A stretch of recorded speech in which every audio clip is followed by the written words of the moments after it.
बिस्मिल्लाहिर्रहमानिर्रहीम। अस्सलाम वालेकुम व्यूअर्स, दी सेहत चैनल में आप सबको वेलकम। मैं हूं अदील मंसूर। आज हम आपसे बात करेंगे खराटे लेने की वजूहात और इसका इलाज। तो चलते हैं अपनी वीडियो की जानिब। अगर आपने हमारे चैनल को सब्सक्राइब नहीं किया तो अभी सब्सक्राइब कर लीजिए और बेल आइकन को प्रेस कर दीजिए।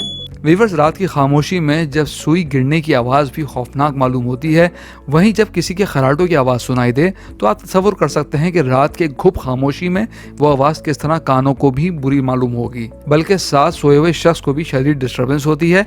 ऐसे में ऐसा शख्स ना सिर्फ तनकीद बल्कि मजाक का निशाना भी बनता है। माहिरीन का कहना है कि खराटे किसी भी शख्स की अज़वाजी ज़िंदगी में बुरे असरात मुरतब करता है। इसके अलावा 75% अफराद नींद के दौरान सांस के मसाइल का शिकार होते हैं, जिसकी वजह से दिल के अमराज का खतरा बढ़ जाता है। ऐसे अफराद जो नींद की कमी का शिकार हैं, इसकी एक बड़ी वजह खराटों की बुरी आदत हो सकती है। यह आदत अमूमन मर्दों और ज़्यादातर ओवरवेट अफराद में हो सकती है। आज की इस वीडियो में हम आपसे खराटों की वजूहात और इसके इलाज के बारे में बात करेंगे, तो हमारी वीडियो को आखिर तक ज़रूर देखिएगा। खराटे उस वक्त होते हैं जब हमारे गले में आरामदेह टिश्यू से हवा गुजरती है, जिसकी वजह से सांस लेते वक्त टिश्यू हिल जाते हैं।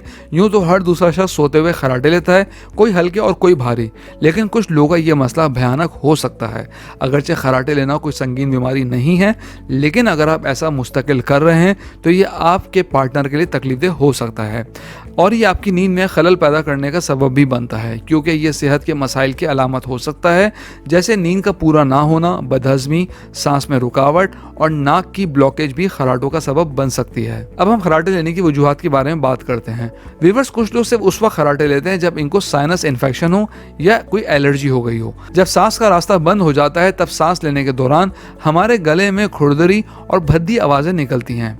गले और ज़बान के पट्टों में कमज़ोरी होने की वजह से ये आरामदेह और बहुत सॉफ्ट हो जाते हैं और आपके एयरवेव्स में भी आवाज़ें शुरू हो जाती हैं। गले में बड़े टिश्यूज़ और इनका ज़्यादा वज़न भी खराटे का सबब बनता है। कुछ बच्चों में टॉन्सिल्स और एडेनॉइड्स भी खराटे की वजह बनते हैं। लंबा नरम तालू, गले में लटकता हुआ टिश्यू, ये आपकी नाक और गले तक खुलने को तंग कर सकता है। जब आप सांस लेते हैं तो इसकी वजह से एक दूसरे से ये टकराने लगते हैं, जिससे एयरवेव ब्लॉक हो जाती है। नींद और अद्वियात और अल्कोहल की ज़्यादती भी बाज़ावा खराटों का सबब बन सकती है। मोटापा भी इसकी एक वजह हो सकती है, इसलिए निज़ाम तनफ़ुस को बेहतर बनाने के लिए पेट भरकर खाने के बजाय भूख रखकर थोड़ा खाना खाइए। सिगरेट नोशी करने वाले अफराद में खराटों की ज़्यादती एक आम मसला है और एक स्टडी के मुताबिक स्मोकर्स में भी ये प्रॉब्लम बड़ी कॉमन है। उसकी होने की वजह यह है कि स्मोकिंग की वजह से इंसान के हलक की झिल्लियां और जो रगी होती हैं वो सांस की नाली में सूजन का सबब बनती हैं। व्यूअर्स, अब हम बात करते हैं होम रेमेडी की। जो लोग गाजर और सेब का इस्तेमाल करते हैं उनको इसमें रिलीफ मिल जाता है। इसमें आपने करना यह है कि 2 पीस गाजर लें, एक दरमियाना सेब लीजिए, एक लीमू का पीस और एक टुकड़ा अदरक का लीजिए छोटा सा।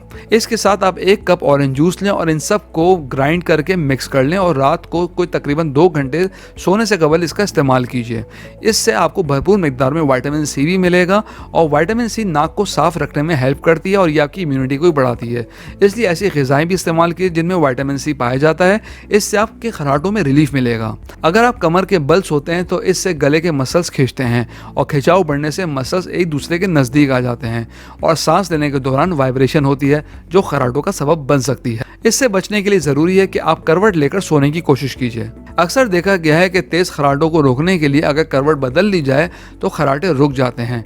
इसके अलावा थोड़ा सा मोटा तकिया भी इस्तेमाल कीजिए। अगर आपका सर 4 इंच ऊंचा होगा तो इससे भी खराटों में कमी वाक़ई होगी। नाक में मौजूद गंदगी और ब्लॉकेज भी खराटों का सबब बनती है। इसलिए अगर आप खराटों की बीमारी मुब्तला हैं तो अपनी नोज़ को भी क्लीन रखने की कोशिश कीजिए ताकि ब्लॉकेज ना हो। पेपरमिंट ऑयल या पेपरमिंट स्प्रे से भी आपके खराटे दूर होते हैं। इसके अलावा पेपरमिंट माउथ वॉश भी आपके टिश्यूज में रिलीफ देता है। व्यूअर्स, दुनिया में तकरीबन 30 लाख अफराद हैं जो खराटों की बीमारी मुब्तला हैं, जिनमें मर्दों की तादाद ज़्यादा है जबकि ख़वातीन में इसकी शरह कम है। व्यूअर्स, वीडियो में आगे बढ़ने से पहले मैं आपको रिमाइंड कराता चलूँ, अगर आप नॉलेज हेल्थ मैगजीन के ई मेंबर बनना चाहते हैं तो स्क्रीन पर दिए गए व्हाट्सएप नंबर अपना नाम और शहर का नाम लिख के व्हाट्सएप कीजिए और हर महीने नॉलेज हेल्थ मैगजीन अपने मोबाइल पर पढ़िए।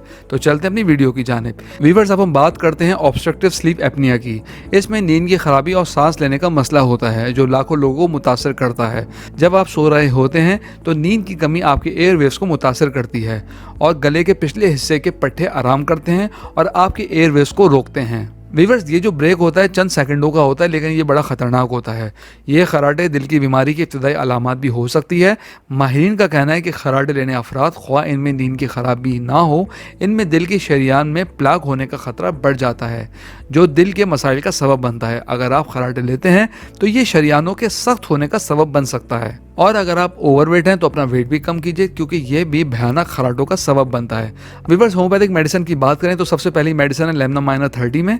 ये बड़ी इफेक्टिव मेडिसिन है। नाक में अगर गुदूद हो, सांस लेने में दिक्कत हो, नेज़ल पॉलिप्स बढ़े हुए हों और अगर नेज़ल ड्रिपिंग भी हो यानी हलक में पानी गिर रहा हो, तो ये दवाई काफ़ी इफेक्टिव है। तो लेमनोमाइनर 30 पावर में 10-10 कतरे थोड़े से पानी में डालकर दिन में 3 बार इस्तेमाल कीजिए। इससे खराटों में आराम मिलेगा। ये मेडिसिन कम से कम 1 वीक तक यूज़ कीजिए। अब हम आपसे एक और मेडिसिन की बात करते हैं, चाइना 30 पावर में। ये भी खराटों के लिए मुफीद दवाई है। अगर इसके अंदर पेशेंट बहुत तेज़ खराटे ले रहा हो और सुबह के वक्त कन्फ्यूज हो, मेंटली फोकस ना हो, नींद अच्छी ना आई हो, तो चाइना 30 के 10 कतरे थोड़े से पानी में डालकर दिन में 3 बार इस्तेमाल कीजिए और 1 वीक तक ऑब्जर्व कीजिए। वीवर्स, फिर है काली सर्फ 30 में। ये उस वक्त इस्तेमाल होती है जब नाक के गुदूद बढ़े हुए हों और खराटे भी साथ में हों, तो ये काफ़ी आराम देती है। अब हम बात करते हैं नक्सवामी 30 की। उस वक्त दी जानी चाहिए जब खराटे बहुत तेज़ हों, सांस लेने में नाक से बड़ी दिक्कत हो और रात को 2 से 3 बजे मरीज उठ जाए, तो इसमें ये दवाई काफ़ी मुफीद है। व्यूअर्स, हम उम्मीद करते हैं आज की वीडियो आपको पसंद आई होगी। कमेंट बॉक्स में अपनी राय से ज़रूर आगाह कीजिएगा। अगली वीडियो तक के लिए अल्लाह हाफिज़।